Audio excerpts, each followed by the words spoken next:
welcome back.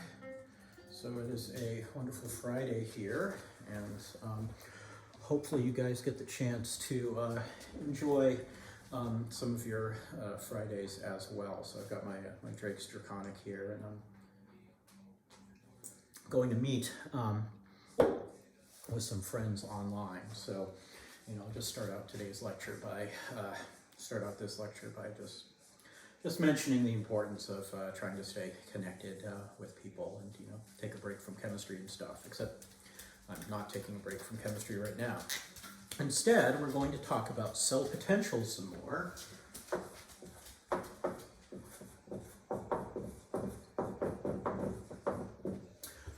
And how it relates to free energy. So probably want to mention electrical work as well.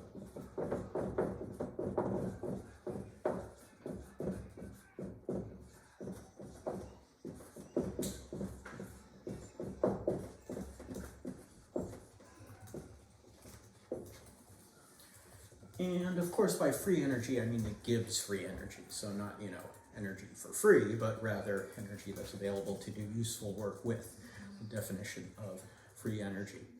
So think back to when I talked about electromotive force.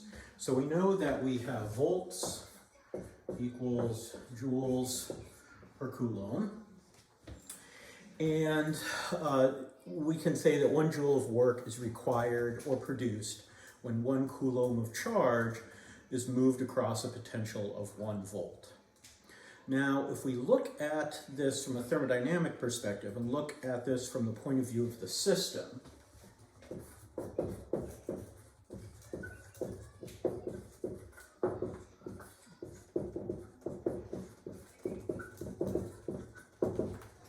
we can say that our potential is equal to minus the work divided by Q, which in this case is charge. So W is work, Q, I know you guys use Q for heat in 1A, but Q here is going to be charge. So it's basically saying the same. Joules are our work, coulombs are our charge, of course volts are our potential. So we can rewrite this in terms of just work. So minus W equals Q times E, our potential, or we can say that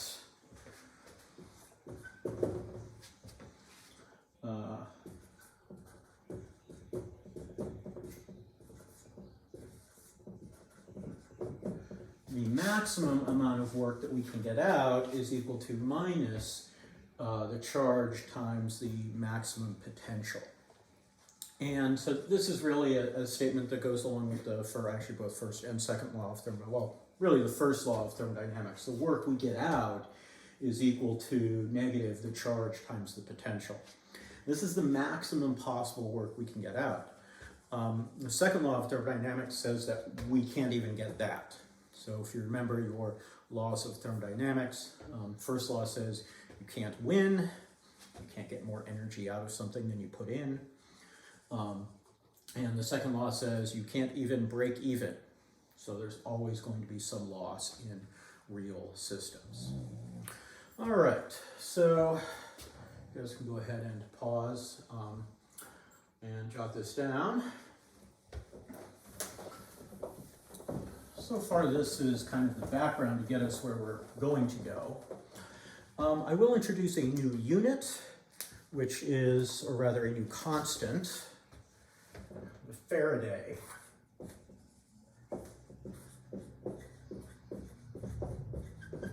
Named after Michael Faraday, who,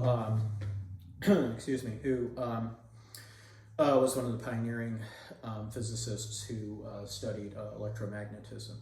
So 1 Faraday equals 96,485 coulombs, 96485 coulombs per mole of electrons. And this is exact. So that's the definition of a Faraday.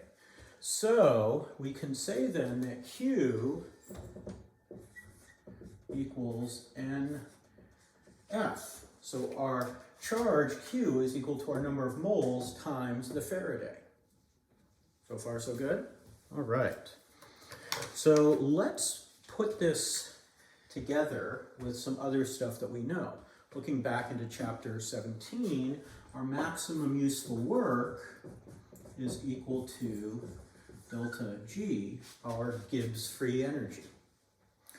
Thus, delta G is then going to be equal to minus Q E max, or we can say that, and maybe I'll just write it up here, delta G equals minus NF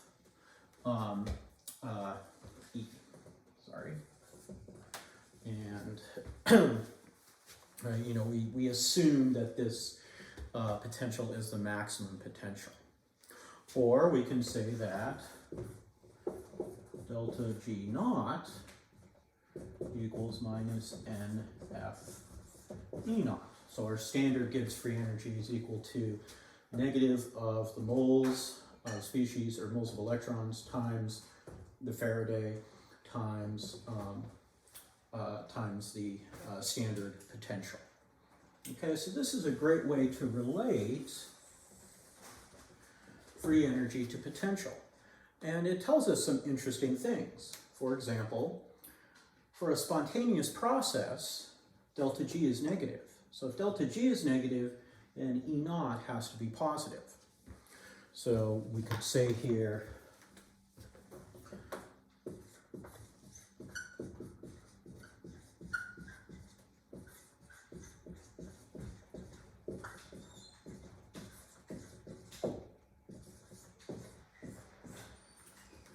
our spontaneous process has a positive E naught. Okay, that's equivalent to saying it has a negative delta G.